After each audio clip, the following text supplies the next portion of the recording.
Yang pertama, MBG ini penggerak ekonomi di desa. Jadi menggerakkan ekonomi yang hortikultura, sayur-sayuran, kemudian penjual ayam, penjual telur, ini bergerak semua dari hulu sampai hilir.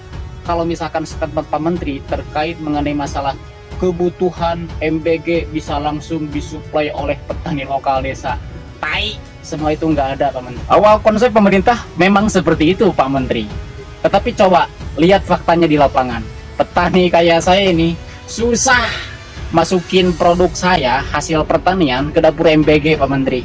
Harus melalui dulu koperasi yang dibentuk khusus oleh MBG tersebut. Sementara yang bisa menjadi supplier ke dapur MBG itu hanya orang-orang tertentu yang loba duit, yang banyak duit. Petani kecil kayak kita ini nggak ada Pak Menteri, susah, bangke semua itu. Jadi kalau misalkan statement Pak Menteri terkait mengenai masalah kebutuhan MBG bisa langsung disuplai oleh petani lokal desa, semua itu nggak ada Pak Menteri.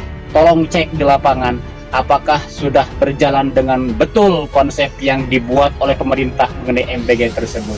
Boleh cek di lapangan Pak Menteri. Pernyataan Menteri Pertanian Amran Sulaiman yang mengatakan MBG adalah penggerak ekonomi desa langsung dibantah oleh salah seorang petani. Ia mengatakan awal konsep memang seperti apa yang dikatakan oleh Menteri Pertanian.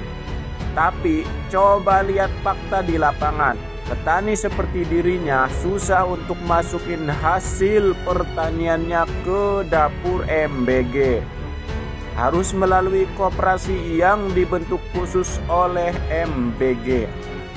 Sementara yang bisa menjadi supplier ke dapur MBG itu hanya orang-orang tertentu yang banyak duit. Nah, petani kecil seperti dirinya nggak ada, susah untuk masukin hasil pertaniannya ke dapur MBG.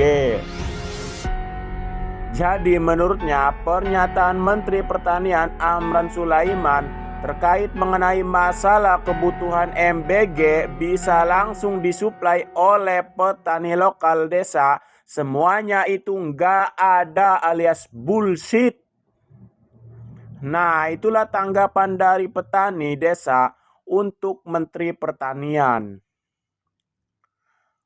Amran Sulaiman menegaskan bahwa program MBG bukan sekedar bantuan sosial, melainkan instrumen strategis untuk menghidupkan ekonomi pedesaan dari hulu ke hilir.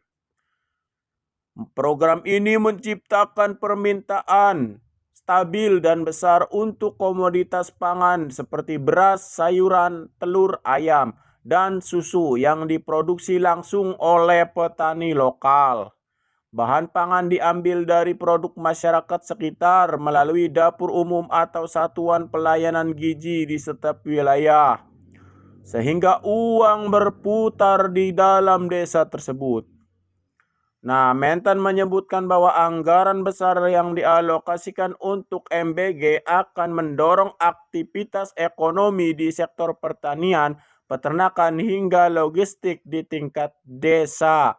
Tapi faktanya seperti yang tadi dibantah oleh petani lokal, oleh petani desa.